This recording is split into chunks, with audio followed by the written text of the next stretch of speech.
Olá, eu sou o Luan Esteves e no vídeo de hoje vou estar falando acerca do meu testemunho. Mas antes disso, se inscreve no canal, deixa o seu like e coloca o seu comentário aqui embaixo. É muito importante para o crescimento desse canal. Roda a vinheta.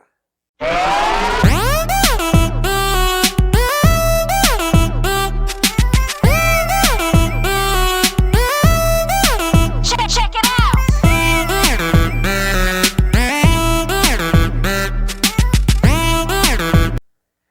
Tudo começou quando minha mãe estava gestante.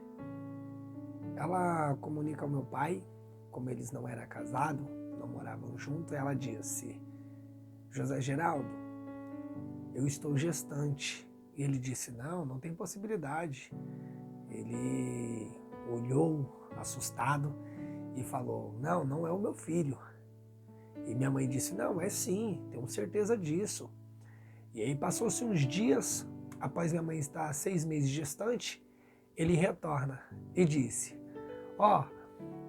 eu vou ter que ir embora às pressas, porque os meus pais, no caso dos meus avós, sofreram um acidente. E eu vou ter que ir lá para poder ajudar os meus pais. E minha mãe falou assim: mas como assim? Eu vou ficar aqui gestante, você não vai me dar um auxílio, você não vai fazer nada, vai embora sem dar uma satisfação, sem fazer nada. E ele falou assim: realmente não é o meu filho, então eu vou para lá e quando eu voltar a gente conversa. Após 6 meses que eu já havia nascido, ele retorna. E aí minha mãe encontra com ele, com eu no colo e disse: aqui ó, seu filho. E ele olha para mim e disse: não parece comigo, não é o meu filho. E a minha mãe começa a chorar e dizendo: não é o seu filho sim, eu tenho uma certeza disso. Ele disse: não parece comigo, não tem nenhum traço de mim. A minha mãe se ajoelha ao chão, no meio da rua, assim é um relato que ela me contou, e ela começou a chorar muito. E ela olha para o céu e diz assim: já que você está negando o seu filho, a partir de hoje você vai desejar ter um filho e você não vai ter mais. Depois desse ocorrido, a minha mãe pegou eu e a minha irmã, e a gente tinha perdido muitas coisas, e fomos morar de favor na casa do meu tio. Minha mãe começou a trabalhar em 2 serviços, ajudava a casa do meu tio, e começou a ralar bastante, criou a gente com muita dignidade. Mas muitas pessoas começaram a falar: Dona Eva, você tem que registrar um menino, ele precisa de um nome de um pai. E minha mãe falou: não precisa. Se tiver que trabalhar em 3 serviços, eu trabalho, mas vou criar o meu filho, vou criar minha filha. E de tantas pessoas ficar falando no ouvido dela, até que um dia ela foi atrás de um advogado. E o advogado entrou com um pedido e fomos fazer o exame de DNA para comprovar se realmente ele era o meu pai ou para saber se minha mãe estava errada. Fomos até a Barra Funda e eu lembro que naquele dia foi muito engraçado, que a gente olhou para a cara dele, ele todo sem graça, desconfiado, e minha mãe olhava para mim e falava assim: gente, vamos sair daqui com uma vitória. E quando chegou naquele momento de entrar lá para a sala, que a gente fez os exames, tudo, passasse um tempo, vem o advogado da minha mãe e disse: vai ter uma audiência onde a gente vai estar abrindo os DNAs para saber se realmente ele é o pai, né? Para a gente começar a dar entrada no processo que precisa. Chegou o bendito dia, quando minha mãe entra na sala, o juiz, o advogado dele e o advogado da minha mãe. Quando o advogado dele abre o resultado do exame, estava comprovado que eu era filho dele. E minha mãe gritou lá no meio da audiência, muito feliz.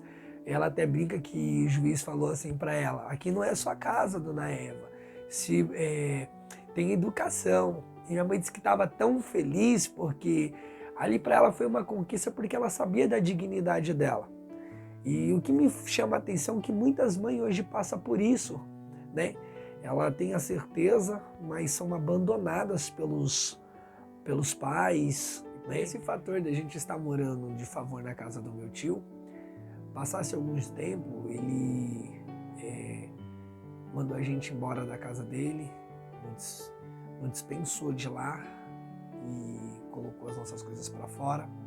Passamos uma noite na rua, eu, minha mãe e minha irmã, sentado num escadão. E quando veio amanhecer, uma vizinha, por nome de Maria, que somos muito gratos a ela se comoveu com aquela situação e cedeu uma parte de cima da casa dela para a gente estar passando um tempo lá até minha mãe se organizar. E minha mãe ralando bastante, aquela correria. A minha mãe conseguiu alugar um cômodo e a gente fomos morar nesse cômodo. E eu lembro com detalhe uma situação que a gente viveu naquele momento, que isso para mim ela mexe com o meu emocional. Quem é mãe vai se identificar com o que eu vou falar aqui. E você que é filho, valorize muito a sua mãe, valorize bastante. Uma ocasião a gente levantou pela manhã, eu e minha irmã, e a minha mãe tinha acabado de chegar, que ela foi comprar apenas 2 pão, a gente não tinha o que comer em casa. E quando ela deu aquele pão para mim, um pão para minha irmã, com um copo de água, a gente comeu um pão seco com um copo de água. E eu perguntei, mãe, a senhora não vai comer? Ela disse, eu já comi. E sendo que na verdade era mentira, ela deixou de comer para dar para mim e a minha irmã. E aquilo mexeu muito comigo. E eu quero contar mais um episódio, que a gente estava um dia, tinha acabado o gás, e minha mãe vai até o posto de gasolina e ela pede para o frentista, moço, o senhor pode arrumar um pouquinho de álcool para mim? E ele disse, mas minha senhora, por que a senhora quer álcool? Ela disse, acabou o gás de casa e eu não posso deixar os meus filhos com fome. E aquilo mexeu muito com o meu emocional. Eu vi a minha mãe passando aqueles fatores de humilhação, momento de crises, sabe, triste, chorando, e ia criando uma revolta dentro de mim só por saber que eu tinha um pai e ele não estava presente no momento que a gente mais precisava dele. Não tinha aquele carinho, não tinha aquela preocupação. As únicas lembranças que eu tinha do meu pai era raiva, ódio, mágoa e rancor. Mas para finalizar a primeira parte desse vídeo, eu vou deixar uma frase para sua reflexão. Você que tem um sonho e um objetivo, não desista enquanto você pode ir além. Você que se identificou com esse vídeo, deixe seus comentários aqui embaixo, é muito importante para mim. E aproveitando, vou deixar o meu Instagram aqui embaixo. Me acompanhem lá, fiquem com Deus, até o próximo vídeo.